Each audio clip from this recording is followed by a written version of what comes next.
y hoy lo tenemos acá al doctor Roberto Gargarella. Hola Roberto, buen día. Diego Armesto, Mario Daro y Priscila acá en Radio Más. ¿Qué tal? ¿Me escuchan bien? Muchísimas gracias por llamar, Diego. No, Y gracias a gracias. todos.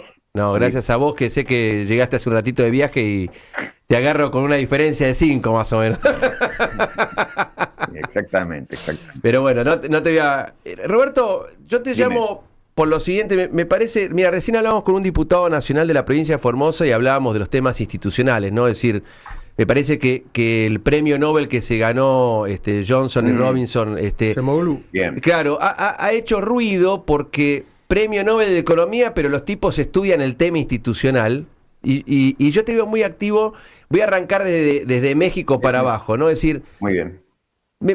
estuve leyendo la Amicus, que es, para que la gente entienda, la Amicus es una presentación que se hace ante los tribunales, donde son los amigos del tribunal, y Roberto fue uno de los 50 académicos que intervino, porque en México quieren modificar el sistema de elección de los jueces para pasar a elección popular, como en algún momento pasó en Argentina. ¿Qué es lo que pasa en México y qué es lo que vos ves como llamativo que puede producir, yo calculo, una cascada para toda América Latina, ¿no? Esta idea que está llevando adelante México. Sí, no, gracias. Lo de México es importantísimo y es gravísimo.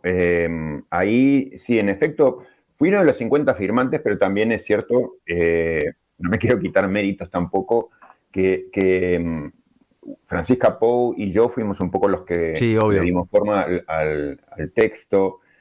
Y lo hicimos muy urgido porque vemos que es un problema que amenaza con extenderse como mancha de aceite, y lo digo Sí. también por la gravedad de ese riesgo a América Latina. De hecho, poco tiempo después de que tomara la iniciativa AMLO, o sea, el expresidente de México, aparecieron en Colombia a través de declaraciones de Petro y luego en Guatemala, iniciativas que veían allí como formas posibles de enturbiar el diseño. Y haces bien en conectarlo con los premios Nobel. No es la primera vez que economistas, digamos, interesados por las instituciones son los que ganan el Nobel, porque efectivamente yo creo que se está tratando de dar un mensaje de el énfasis que se viene poniendo en algunos resultados económicos, se viene haciendo muchas veces a espaldas, digamos, de las implicaciones institucionales y los requerimientos institucionales de las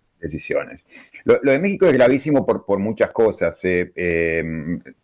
Uno, porque implica borrar a todo el plantel judicial existente. Digamos, hay al menos 1.600 jueces cuyos cargos empiezan a estar en riesgo. Bueno, de hecho, han sido sorteados la mitad de los cargos que se van a renovar ahora a comienzos del año siguiente, y luego poco de tiempo después se renuevan los restantes. Pero esto quiere decir que es una reforma, digamos, que no solamente merece ser atacada en la sustancia en cuanto a el procedimiento nuevo de selección de jueces, sobre los cuales ahora podemos hablar, sino que implica borrar con lo que hay. Esto es algo que no hemos visto en países autoritarios más extremos, digamos, el hecho de que eliminás de un día para el otro, digamos, en realidad en dos movimientos, pero básicamente de un día para el otro, todo el plantel judicial existente, y básicamente a partir de una venganza judicial que quiso hacer el expresidente. Ahora,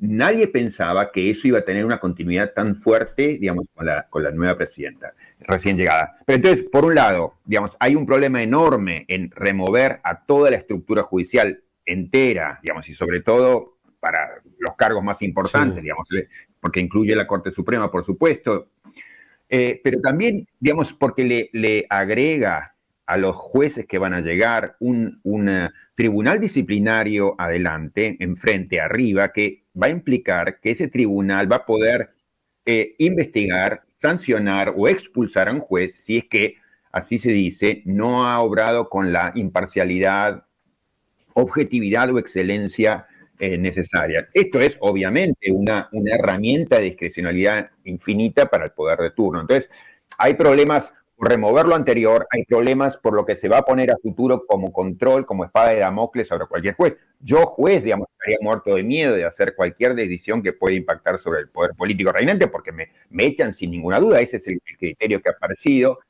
Y luego, digamos, también merece ser cuestionado el modo en que se piensa la elección directa de los jueces por mil razones. A uno como yo, digamos, nos impacta porque hemos hablado siempre del valor, de la importancia de reconectar jueces con discusión pública, pero cuando pensamos en términos de democracia y justicia, nunca pensamos en estos términos, que yo los considero ofensivos digamos, en materia democrática. ¿Por qué? Y bueno, porque democracia no es, digamos, lo que hacemos un día en una elección y luego delegamos a alguien un poder Claro. por 8 años, 10 años, sino es cómo vamos a poder interactuar, dialogar, confrontar, decidir, influir en una decisión. Entonces, eso otra vez es usar, y por eso es que esto le resulta interesante a países, digamos, con impulsos autoritarios, porque es a través del recurso que en Argentina conocimos bien, de los mejores ideales, los mejores valores, las virtudes más importantes de un sistema político, bueno, utilizar esas virtudes para, en la práctica, digamos, colonizar a las distintas Claro. ramas de gobierno, ¿no? Vos en el año 2021, yo te hice Sí. todo un seguimiento de cosas que a mí me interesa mucho, porque ahora que te tengo te voy a aprovechar. Vos decías que el enojo social, sí, que sucedía en América Latina, esto se lo dijiste en una entrevista que le hizo Luciana Vázquez, se debe mucho a la carencia de vías institucionales, Sí. ¿no? Es decir, es como que en América Latina la sociedad no tiene, y volvemos a los del premio Nobel, no tiene forma de escaparse por buscar una solución institucional a los temas que aquejan a cada uno de, Sí, los está bien ciudadanos. el punto. Yo simplemente lo extendería más allá de América Latina. O sea, simplemente Sí, para no dejar la idea de, bueno, los sí, latinoamericanos los latinoamericanos, venimos claro. haciendo las cosas mal, ¿no? O sea, yo acabo de llegar de Europa, pero podría pensar también en Estados Unidos. Nuestros desarrollos constitucionales han ido en una dirección tal que yo creo que se combinan al menos dos cosas muy negativas. Uno es lo que venía de origen, que es, digamos, un sistema que no estaba preparado para alentar, ni muchísimo menos, la intervención cotidiana en los asuntos públicos. Pero luego el desarrollo que ha habido a partir de ahí ha ido cerrando todavía más esas vías y, digamos, lo que se ha convertido en el tema de moda en las ciencias políticas contemporáneas, que es lo de la erosión democrática, bueno, en el desarrollo más reciente todavía, peor aún, porque, digamos, ya los presidentes se han como desatado o han visto que podían avanzar sin ningún problema, y lo han visto en otros países, y entonces han empezado para ponerlo en algún término metafórico, a aflojar las tuercas del sistema de frenos y controles. Sí. Entonces, tenemos un diseño que ya de arranque no era un sistema amigable para la intervención ciudadana en los asuntos públicos. Esto es, digamos, se podía invocar en la retórica we the people, pero Sí. en los hechos, digamos, el sistema constitucional, bueno, es un sistema que estaba marcado por muchas instituciones y herramientas, digamos así, contramayoritarias, para bien o para mal, pero lo cierto es que había poco de intervención ciudadana en los asuntos públicos. Y eso se fue desarrollando, digamos, de un modo tal que se fue cerrando más por problemas habituales de acción colectiva, por problemas de captura, por problemas de grupos de interés que van mordiendo sobre los órganos de decisión y van ganando capacidad de influencia mientras la va perdiendo la ciudadanía. Y eso, digamos, empeorado en América Latina por presidentes muy fuertes. O sea, en este sentido hay una peculiaridad latinoamericana que desde el minuto uno, por decisión de nuestros padres fundadores, digamos así, el sistema vino muy sesgado hacia el Poder Ejecutivo y eso como en las fichas de dominó que van cayendo, digamos, el presidente ha ido avanzando y el poder se ha ido concentrando más.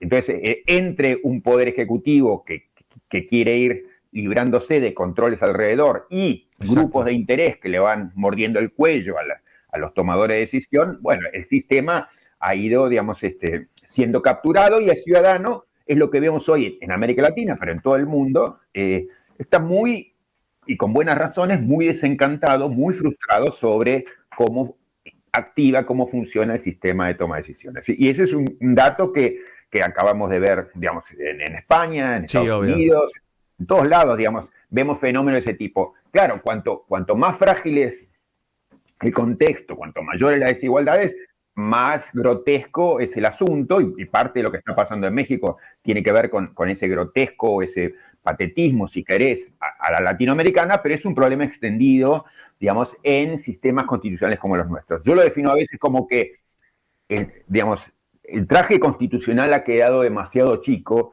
y ya no es capaz de cumplir las funciones que se soñó que podía llegar a tener, ¿no? Ahora, está bueno. Voy a salir de América Latina, me voy un poco a Estados Unidos. Está el libro de Sigli, ¿no, Mario? Sí. Que habla por qué fracasan las democracias, ¿no? Sí, sí. Levinsky, perdón, Levinsky. No, pero es Levinsky Sigli. Claro, me equivoco de jugadores. No. O le cambia el nombre. No, ahí hay algo que me parece que, para seguir en esta idea lo que vos estás planteando, ¿no? Es decir, discutimos este corset constitucional, los check and balance, es decir, que medio que se empiezan a aflojar y las constituciones no cumplen con la función que tuvieron en su momento cuando las pensaron. La democracia, el populismo, ¿afecta también esta cuestión?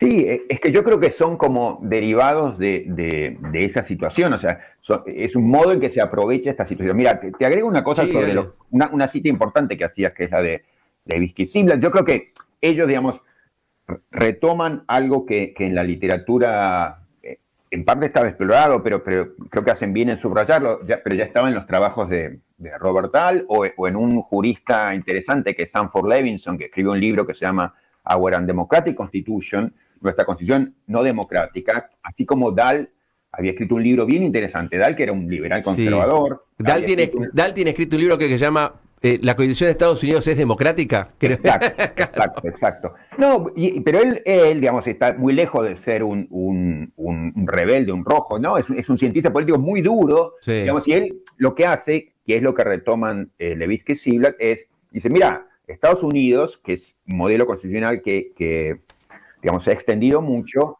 preserva todavía algunas instituciones que en otros lados ya se han dejado de lado, pero digamos, hay otras que seguimos compartiendo que incluyen, digamos, para el caso de Estados Unidos, colegio electoral, que permite, como a lo mejor va a permitir otra vez, que alguien que pierde una elección, a lo mejor como le pasó a Trump, por 1 millón de votos, más de 1 millón de votos, y luego gana en el colegio electoral. Entonces, una primera posibilidad que una minoría y no la mayoría gane el poder. Segundo, digamos, un mecanismo similar permite que en el Senado haya una sobrerepresentación, digamos, del territorio sobre el número de personas. Tercero, entre senadores y el Ejecutivo, que entonces pasan a ser representantes de grupos minoritarios, son los que eligen los miembros de la Corte Suprema, con lo cual las 3 ramas de gobierno terminan estando, o esa es una posibilidad muy al alcance, y es en buena medida la realidad de hoy de Estados Unidos, están las 3 controladas por minorías muy pequeñas. Por eso el libro último de ellos, luego de Cómo mueren las democracias, se llama La tiranía de la minoría, para reflejar esto. Puede ocurrir que hoy el riesgo no es el que temían nuestros viejos liberales, que era la tiranía de la mayoría, sino la tiranía de la minoría. Claro. Cuando uno ve, por ejemplo, el funcionamiento de las decisiones Dobbs, las decisiones de la Corte Suprema norteamericana, ven un poco eso, que es no solamente el reflejo bueno de están hoy ganando los conservadores, no, está sobreponiéndose el punto de vista de una minoría que aún para la derecha es una minoría extraña, es una minoría extrema. Entonces, eso es un tipo de situaciones que empiezan a formar parte de la vida cotidiana, ¿no? Entonces, en ese sentido hay algo que merece subrayarse y que tiene que ver con un deterioro que hoy se expresa, digamos, con una fuerza mayor. Entre otras cosas, también porque las expectativas sociales son muy fuertes y el nivel de frustración que se genera es mayor. Por eso es que el populismo yo creo que hace pie en eso, y es, ve el deterioro institucional, ve que la ciudadanía no tiene el mínimo interés en la reconstrucción institucional, porque lo que ve efectivamente es que ninguno de los controles funciona. Entonces el populismo apela a esa frustración y saltea, digamos, el entramado institucional que la ciudadanía está dispuesta a que no se haga nada al respecto o que se lo deje de lado porque no le funciona. Claro. Entonces, el populismo es en buena medida un reflejo, un resultado de esa situación de frustración y deterioro institucional. Roberto, vos escribiste hace un poquito de tiempo que lo hablamos hasta por las redes sociales, que vos habías puesto un título y La Nación te lo cambió al título, que los insultos del presidente merecen una respuesta legal. Hay también un problema grave institucional en la Argentina. Ahora, por eso ya te pasamos por México, por Estados Unidos, y vamos a la Argentina. Es decir, ¿no es llamativo que, o pasa siempre en este país, que cuando empieza a aparecer el veranito económico, lo institucional pasa a un segundo plano y no me importa nada? Pero después salimos a marchar, como fue en su momento el 8 de noviembre, diciendo necesitamos más república. ¿Vos crees que esto es un problema que la Argentina no sabe solucionar en base a falta de cultura cívica de la sociedad? No diría. Yo en general tengo una visión no optimista, pero sí un poquito más caritativa sobre el comportamiento colectivo. Yo lo que creo es que, digamos, efectivamente hay razones para desconfiar sobre cómo han funcionado tradicionalmente las instituciones. Por eso si la gente de algún modo le da la espalda, y es entendible, claro, digamos, a la luz de malos resultados. O sea, ¿por qué? Porque los canales institucionales que a uno le dicen son los que tienen que recurrir, de acceso a la justicia, sí, de acceso a tus representantes, etcétera. O sea, uno sabe, digamos, por la historia, porque uno no come vidrio, digamos, sabe que esas no son vías interesantes. Entonces, tiene que hacer otra cosa. El nacimiento de lo que fue en Argentina el movimiento piquetero y demás, bueno, tuvo que ver con eso. O sea, y yo me acerqué a eso no por piedad, sino por ver que había ahí un reflejo de un problema muy importante, y es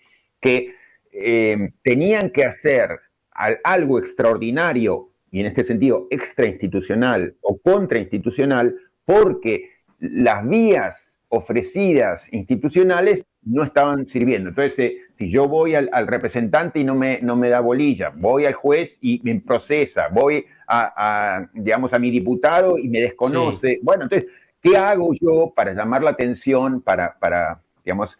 Entonces, es un tema que tiene que ver con expresión, que tiene que ver con queja, que tiene que ver con derecho a manifestarse y con un entramado institucional que no está... Pero ahí tengo un paréntesis. Y el presidente aprovecha eso, ¿no? El presidente, por eso porque es lo mismo que termina diciendo el Congreso son ratas, son tipos malos. Exacto. Claro. Ha sido para él un terreno fértil en donde ve que, digamos, lo que lanza, bueno, tiene repercusión social, digamos, porque, digamos, hace sentido al ciudadano común que ve que las instituciones están funcionando muy mal y, bueno, aquí hay alguien que al menos trata de hacer algo, etcétera. Igual, digamos, ¿cómo evolucionará el vínculo sociedad-presidente en Argentina? No sé bien, no soy nada optimista, o sea, la historia al menos no nos da razones para ser optimistas, pero en todo caso, digamos, nosotros como abogados, como juristas, como personas interesadas en el sistema institucional, más allá de los cambios de humor ciudadanos y más allá de los vaivenes anímicos y demás, sí, es importante que marquemos puntos sobre lo que se debe hacer, lo que es aceptable jurídicamente y no. A mí me interesó marcar un punto menos relacionado con hagámosle un juicio político, claro, a Milei, sí, ya sé, sí.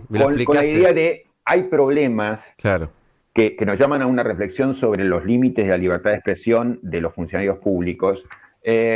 Cuando el discurso presidencial empieza a vincularse con por ejemplo, cierta producción de daño. Claro. Por el tipo de lugar que el presidente o el líder político ocupa, uno debe ser muy exigente sobre, digamos, la forma de expresión. Esto no quiere decir que hay que censurarlo, claro, pero sí que, digamos, hay que estar especialmente alerta por el vínculo de sus expresiones con la creación de daño, digamos. Sí. Eso, que es un principio general de cómo regulamos, claro, la libertad de expresión, en el caso del presidente y por el contexto y en la actualidad, merece una atención especial. Ayer o anteayer o el viernes estuvo por el país de Empoli, sí, que es el que escribió el Mago del Kremlin. El Mago del Kremlin, sí. No, y bueno, decía un poco esto que a mí me hace sentido, y es, yo creo que es dable esperar en estas condiciones que la agresión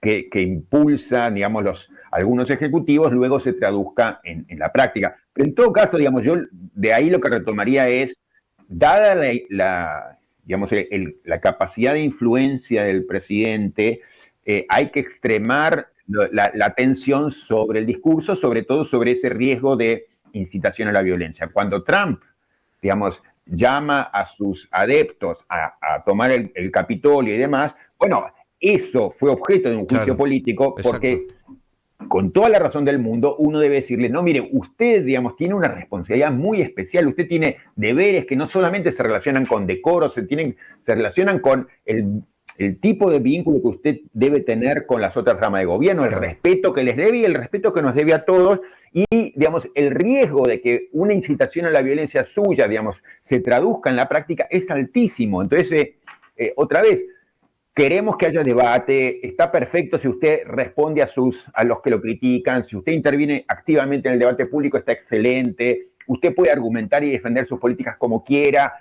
Esto no solamente, digamos, incorpora argumentos sofisticados, sino también, digamos, está bien que en la confrontación usted se queje, digamos, que señale los errores graves de los otros, pero primero, digamos, es muy importante eso, cuando usted insulta, cuando usted agrede, cuando usted maltrata a otra rama de gobierno, cuando le dice rata, cuando usted le dice, digamos, o sea, denigra a sus opositores, bueno, usted introduce niveles de violencia que digamos, tenemos razones para decirle allí pare. Mira, cuando hace unos años la Corte Suprema hizo un exhorto que firmaron desde Lorenzetti a Zaffaroni, se lo hizo a Cristina Kirchner, cuando Cristina criticó muy duramente pero criticó, digamos, de modo insultante, no sé si le dijo como que estaba comprada o algo por el estilo, a una jueza,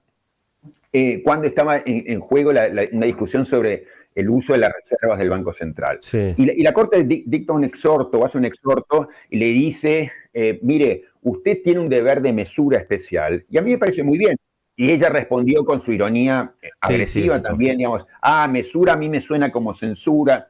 Bueno, pero ese es, digamos así, como en la escala, el punto más bajo, pero no es irrelevante de cómo yo creo que uno podría repensar el vínculo entre los poderes y cómo uno podría, digamos, repensar los límites del discurso presidencial. Hay cosas que usted tiene la obligación de no decir, hay, digamos así, deberes de respeto que usted tiene en especial. Entonces, un modo muy tranquilo y muy básico podría ser, mire, le exhortamos a mayor mesura. Eso como mínimo, diría yo.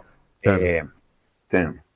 Mario. O sea, casos como el de Trump nos abren a, bueno, tal vez es razonable pasar a acciones mayores, iniciar un juicio político. Ahí me acuerdo que en Nueva York, por ejemplo, hay una fundación, Silent Amendment, que hizo un planteo hasta cuando Trump te hostigaba por las redes sociales, donde y hasta llegó a decir creo que el quinto circuito de Nueva York diciendo, escúcheme, usted como funcionario no puede bloquear a alguien que lo critica porque hace el debate público, es decir, bueno, digamos, y es para quienes pensamos en una idea muy robusta de la libertad de expresión, yo creo, y eso me parece para mí forma parte de la esencia del buen entendimiento de la libertad de expresión, de un marco amplísimo en el lenguaje de New York Times versus Sullivan, de la Corte Norteamericana de los 60, digamos, un debate lo más abierto, robusto, vigoroso, desinhibido, que puede incluir expresiones cáusticas, digamos, desde el ciudadano en crítica a los funcionarios públicos, y eso no se da a la inversa. Por el contrario, los funcionarios públicos, y es lo que dijo ese mismo fallo, tienen protecciones limitadas respecto al ciudadano común. Así como le damos una protección extraordinaria a la ciudadanía en la crítica al funcionario público, a veces, digamos, si hay algún conflicto de derechos, bueno, al funcionario público estamos dispuestos a hacerle pagar en la limitación de su derecho. En ese caso fue el derecho al honor. Entonces, para mí, digamos, ese es como mi faro en materia de libertad de expresión. Sí, la coincido. Como el gran principio. Entonces, un amplísimo espacio para la crítica pública desde el ciudadano a los funcionarios. Nosotros hemos delegado el poder coercitivo, hemos delegado el poder, digamos, el monetario, la bolsa, ¿no? La bolsa y la espada la hemos delegado. Bueno, como mínimo, y es lo que dijo el fallo, el ciudadano tiene que quedarse con un amplísimo, al máximo, digamos, espacio de crítica a sus autoridades. Y la autoridad a lo mejor tiene que ceder si es que en un momento hay un conflicto, un choque entre las demandas del ciudadano y, digamos, los derechos, por ejemplo, el derecho al honor del funcionario. Mario. Roberto, ¿qué tal? Buen día. ¿Qué tal? Mira, recién a Diego le hacía una entrevista a un diputado diputado argentino de la Unión Cívica Radical, perdón, en Formoseño, que si se quiere es una especie de laboratorio de Venezuela, un enclave acá en Argentina, como que nos sirve para observar qué podríamos ser, ¿no? Sí, O lo que no sí, queremos sí. ser. Y en un momento, bueno, dice Milei, lo menciona Milei, dice, bueno, es la ultraderecha argentina, no es democrático, lo comparó, dijo que era igual que Maduro, básicamente, lo dijo directamente, ¿no? En términos de las categorías tradicionales de las ciencias políticas, o que es ser un hombre de la democracia, un populista, ¿vos dónde lo ubicás a Milei? ¿Es un populista? ¿Es lo que decía el diputado? Mira, yo en las cosas que escribo, digamos, hago referencia al populismo porque pasó a formar parte de nuestro lenguaje cotidiano, pero también es cierto que para las ciencias sociales se trata de un animal que sigue siendo difícil de definir, entonces a veces no uso esa categoría. No, él es una persona que digamos, enarbola un discurso vinculado con el libertarismo o el libertarianismo, pero que sin duda, digamos, tiene más que ver con una deformación de ese ideario que, por un lado, que se verifica en que, digamos así, las autoridades canónicas, entre comillas, del libertarianismo, de algún modo se pueden burlar o reír de cómo él está entendiendo el libertarianismo, pero también porque tiene que ver con esa deformación que merece a lo mejor una nueva designación que todavía no tenemos, que es una combinación de un extremismo económico respecto de algunos principios digamos, de libertad de mercado, pero también, digamos, algunos y no otros, entonces ahí hay también una peculiaridad, combinado con un tipo de conservadurismo en materia moral que es inconsistente con los principios en los que se asienta el libertarismo. Por ejemplo, digamos, en materia de aborto, en materia de vida, o sea, está reivindicando propiedad, libertad, etcétera. Bueno, eso tiene que ver con una filosofía que no es la del libertarismo. Pensemos en términos digamos, el consumo de estupefacientes. Si algo tuvo de desafiante y yo creo que de interesante el libertarianismo fue que era capaz de mostrarse consistente todo a lo largo. Un filósofo político asociado al libertarianismo, que para mí es extraordinario, era Robert Nozick, y si era extraordinario era por el nivel de consistencia que mostraba, que iba desde cómo pensar la regulación económicas y por qué criticarlas, a cómo pensar la relación entre Estado y moral privada. Y entonces era una persona extraordinariamente consistente en esto. Yo defiendo, digamos, la capacidad de decisión y la libertad de decisión del ciudadano todo a lo largo. Entonces, yo que soy una persona que ideológicamente en un punto me siento en las antípodas, pero me simpatizaba muchísimo con este tipo de enfoque consistente. Lo de Milei en ese sentido es caricaturesco y es esta combinación extraña que tiene que ver con un, digamos así, conservadurismo obstruso, reaccionario más bien, y un libertarianismo también discrecional que es un poco dove mi piace, ¿no? Es un libertarianismo un poco a la que, digamos, la que me guste a mí. Entonces, es un tipo de animal que muestra formas que empiezan a ser conocidas o reconocibles en otras figuras, digamos, si querés, bueno, no es extraño que ese vínculo con Bukele o esa búsqueda al fascismo de Vox, etcétera, porque otra vez, ni siquiera es fácil llamarlo fascismo, porque es esa combinación extraña de, en parte libertarianismo, en parte conservadurismo autoritario, ¿no? Es un libertarismo criollo, podría ser este. Podríamos pensar en inventar una nueva categoría, Roberto. Estaba buscando una categoría, una figura en realidad, yo diría más degradada todavía, porque si fuera criollo, digamos, sería bueno con alguna falla, que acá soy un poco más regulador, pero no, yo diría mucho peor que eso, porque tiene formas bastante definidas, por ejemplo, en esto de la reivindicación de familia, patria. Sí, Dios, patria, hogar. Que eso, digamos, ya más que criollo, es... Sí, de ese conservadorismo autoritario que sí hemos conocido en Argentina y que es temible. Bueno, ahora acaba de nombrar a Agustín Laje en como director de de la un Fundación nuevo think Faro. tank, la Fundación Faro. Sí, sí. ¿Y qué representa Agustín Laje? No, representa eso como un modo de articular, o sea, un intento de dar sostén teórico a lo que para mí es este acercamiento más bien mamarrachesco a trozos de ideología reaccionaria, ¿no? Sí, sí. Pero bueno, Roberto, te agradezco muchísimo tu tiempo, la verdad, un placer escucharte. Gracias, Gracias a ustedes. espero que, y bueno, y adelante. Dale. No, pero eso, a defender cuestiones básicas, digamos, de los deberes jurídicos que unos a otros, digamos, estamos obligados a asegurarnos, ¿no? Así que es muy importante esa tarea de sostén de ciertos valores jurídicos básicos que forman parte de la, yo diría, Sí, de lo cotidiano, pero no nos damos cuenta. Y que también tienen una marca constitucional muy profunda en la historia argentina. O sea, yo que puedo ser muy crítico en relación con el constitucionalismo argentino, creo que también hay una tradición constitucional muy fuerte que es muy interesante, que es muy defendible, ¿no? Y todo eso está hoy en crisis. Así que bueno, es muy importante seguir defendiéndolo. Gracias, Robert. Abrazo gigante. Gracias, mil gracias. Chao, chao.